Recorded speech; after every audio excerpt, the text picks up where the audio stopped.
Hello అండి. అందరికీ నమస్కారం. ఈ నెల ఆగస్టు 5వ తేదీన మంగళవారం నాడు ఏకాదశి వచ్చింది. రెండవ శ్రావణ మంగళవారం. చాలా విశేషం. ఈ ఏకాదశి రోజున లక్ష్మీనారాయణులను పూజిస్తే జన్మ జన్మల పాపాలన్నీ తొలగిపోయి అదృష్టం, ఐశ్వర్యం కలిసొస్తాయి. ఈ శ్రావణ మంగళవారం సందర్భంగా అందులోని ఏకాదశి నాడు వెంకటేశ్వర స్వామిని అలాగే లక్ష్మీదేవిని ఎలా పూజించాలి, ఏ పరిహారాలను పాటిస్తే ఐశ్వర్యం కలిసొస్తుంది, ఇలాంటి ఎన్నో విషయాల గురించి ఈ వీడియోలో తెలుసుకుందాం. ఈ నెల ఆగస్టు 5వ తేదీన రెండవ శ్రావణ మంగళవారం నాడు పుత్రద ఏకాదశి వచ్చింది. ఎంతో శక్తివంతమైన ఈ ఏకాదశి రోజున సంతానం లేని దంపతులు విష్ణుమూర్తిని పూజిస్తే ఖచ్చితంగా సంతాన ప్రాప్తి కలుగుతుంది. అలాగే సంతానం కలిగిన తల్లిదండ్రులు ఈ ఏకాదశి రోజున విష్ణుమూర్తిని పూజిస్తే మీ పిల్లల భవిష్యత్తు చాలా బాగుంటుంది. మీ పిల్లలకు మంచి తెలివితేటలు పెరిగి చదువుల్లో బాగా రాణిస్తారు. జీవితంలో గొప్ప స్థాయికి ఎదుగుతారు. ఈ ఏకాదశి రోజున చేసే విష్ణు పూజలకు అఖండ ఐశ్వర్యంతో పాటు జన్మజన్మల అదృష్టం కలిసొస్తుంది. కాబట్టి ఎన్నో ప్రయోజనాలు కలిగిన ఏకాదశి వ్రతాన్ని ప్రతి ఒక్కరూ ఆచరించి వెంకటేశ్వర స్వామి ఆశీర్వాదాన్ని సులభంగా పొందండి. ఆగస్టు 5వ తేదీన మంగళవారం నాడు ఆడవారు ఉదయాన్నే నిద్రలేచి తలస్నానం చేసి ఇంట్లో దీపారాధన చేసుకోండి.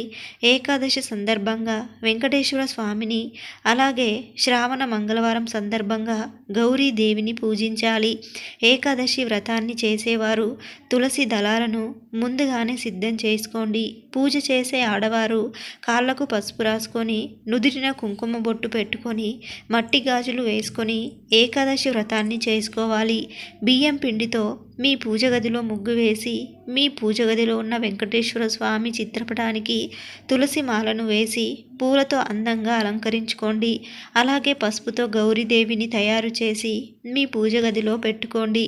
ఈ శ్రావణ మంగళవారం గౌరీదేవిని పూజిస్తే ఆడవారి సౌభాగ్యం వర్ధిల్లుతుంది. కాబట్టి పసుపుతో గౌరీదేవిని తయారు చేసి కుంకుమ బొట్లు పెట్టి గౌరీదేవికి పుష్పాలు సమర్పించి మీ పూజ గదిలో 2 దీపాలు వెలిగించండి. అయితే ఈ ఏకాదశి సందర్భంగా మట్టి దీపాలు కానీ పిండి దీపాలు కానీ వెలిగిస్తే చాలా మంచిది. అయితే విశేషంగా ఏకాదశి పూజల్లో రావి ఆకుపైన దీపాన్ని వెలిగిస్తే చాలా మంచిది. రావి ఆకులు లక్ష్మీనారాయణులు కొలువై ఉంటారు. కాబట్టి రావి ఆకు పైన దీపాన్ని వెలిగిస్తే మీ పూజకు రెట్టింపు పుణ్య ఫలితం లభించి కోరిన కోరికలన్నీ త్వరగా నెరవేరుతాయి. ఈ ఏకాదశి రోజున వెంకటేశ్వర స్వామిని పూజిస్తే భక్తులు మీ పూజ గదిలో 2 మట్టి దీపాలు వెలిగిస్తే మీ ఇంట్లో సానుకూల శక్తి పెరిగి మీ ఇంటికున్న దరిద్రం వదిలిపోయి మీ ఇంటికి ఐశ్వర్యం కలిసొస్తుందని నమ్మకం. అదేవిధంగా వెంకటేశ్వర స్వామికి ప్రీతికరమైన పిండి దీపాలు వెలిగించడం వల్ల జాతక దోషాలన్నీ తొలగిపోతాయని, మీ కుటుంబానికి అష్టైశ్వర్యాలు కలుగుతాయని నమ్మకం. కాబట్టి ఈ ఏకాదశి రోజున దీపారాధన చేసే ఆడవారు మట్టి దీపాలు కానీ పిండి దీపాలు కానీ వెలిగించి వెంకటేశ్వర స్వామి అనుగ్రహాన్ని సులభంగా పొందండి. అలాగే మీ పూజ గదిలో తప్పనిసరిగా ఒక రాగి చెంబు పెట్టుకోండి. రాగి చెంబు నిండా నీళ్లు పోసి అందులో 2 తులసి దళాలను వేసి మీ పూజ గదిలో పెట్టుకోండి. రాగి చెంబులో త్రిమూర్తులు నివసిస్తారు. పూజ గదిలో రాగి చెంబు పెట్టుకుంటే మీ ఇంట్లో లక్ష్మీదేవి స్థిర నివాసం ఉంటుంది. ఈ విధంగా దీపారాధన చేసి వెంకటేశ్వర స్వామికి నైవేద్యంగా బెల్లం పానకం అలాగే వడపప్పును నివేదించండి. అదేవిధంగా పసుపు గౌరీదేవికి తాంబూలం సమర్పించి పూజ గదిలో ఉన్న కుంకుమను తీసుకొని ఆడవారు మీ మంగళసూత్రానికి పెట్టుకోండి. మంగళసూత్రానికి కుంకుమ బొట్లు పెట్టుకుంటే మీ భర్త ఆయుష్ పెరుగుతుంది. అలాగే మీ భర్త ఆదాయం కూడా రెట్టింపు అవుతుంది. ఇక గోవింద నామాలు చదువుతూ విష్ణుమూర్తిని పూజించండి. అలాగే ఓం నమో భగవతే వాసుదేవాయ నమః అనే మంత్రాన్ని 21 సార్లు చదవండి. ఇక కటిక పేదరికంతో బాధపడుతున్నవారు, అప్పుల సమస్యలతో ఇబ్బంది పడుతున్నవారు ఈ ఏకాదశి రోజున తప్పనిసరిగా మీ పూజ గదిలో ఉన్న వెంకటేశ్వర స్వామి చిత్రపటానికి యాలకుల మాలను వేయండి. 21 యాలకులు పసుపు దారానికి గుచ్చి స్వామివారి చిత్రపటానికి వేసి మీ ఆర్థిక సమస్యలన్నీ వెంటనే తొలగిపోవాలని వెంకటేశ్వర స్వామికి నమస్కారం చేసుకోండి. పూజ పూర్తయిన తర్వాత ఈ యాలకుల మాలను తీసి మీ బీరువాలో కానీ మీ పర్సులో కానీ పెట్టుకోండి. మీ ఇంటి ధన ప్రవాహం విపరీతంగా పెరిగి ఇంటి ఆదాయం రెట్టింపు అవుతుంది. అలాగే అప్పుల సమస్యలన్నీ త్వరగా తీరిపోతాయి. ఈ విధంగా ఈ ఏకాదశి నాడు వెంకటేశ్వర స్వామిని అలాగే గౌరీదేవిని పూజించి ఐశ్వర్యాన్ని అలాగే సౌభాగ్యాన్ని పొందండి.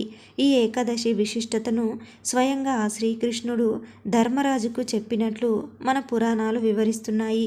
కాబట్టి ఏకాదశి రోజున చేసే కొన్ని పరిహారాలకు ఖచ్చితమైన శుభ ఫలితాలు కలుగుతాయి. ఎంతో శక్తివంతమైన ఈ ఏకాదశి నాడు ప్రతి ఒక్కరూ తులసి కోటలో దీపం వెలిగించి లక్ష్మీ స్వరూపమైన తులసికి ప్రదక్షిణలు చేయండి. మీ కుటుంబానికి చాలా మంచి జరుగుతుంది. అదేవిధంగా ఈ ఏకాదశి రోజున తప్పనిసరిగా మీ ఇంటి గుమ్మానికి ఉప్పు మూటను కట్టుకోండి. రాళ్ళ ఉప్పు సాక్షాత్తు లక్ష్మీ స్వరూపం.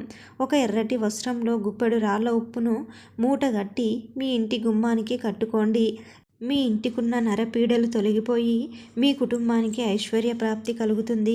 అలాగే ఏకాదశి నాడు ప్రతి ఒక్కరూ గోమాతను పూజించండి. గోమాతలో 33 కోట్ల మంది దేవతలు నివసిస్తారు.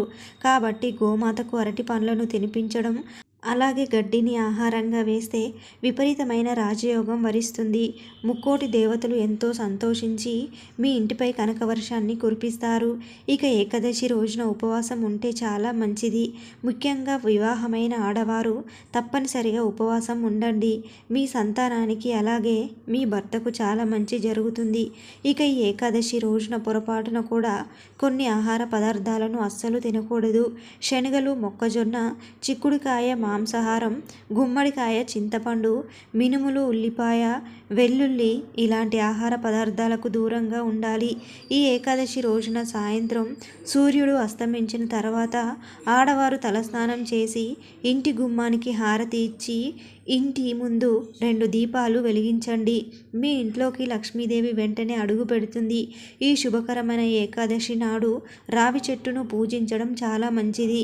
రావి చెట్టు కింద దీపం వెలిగించి రావి చెట్టుకు ప్రదక్షిణలు చేస్తే సకల పాపాలన్నీ తొలగిపోతాయి. అలాగే మీ కుటుంబానికి చాలా మంచి జరుగుతుంది. ఈ వీడియో కనుక మీకు నచ్చితే లైక్ చేసి సబ్స్క్రైబ్ చేసుకోండి.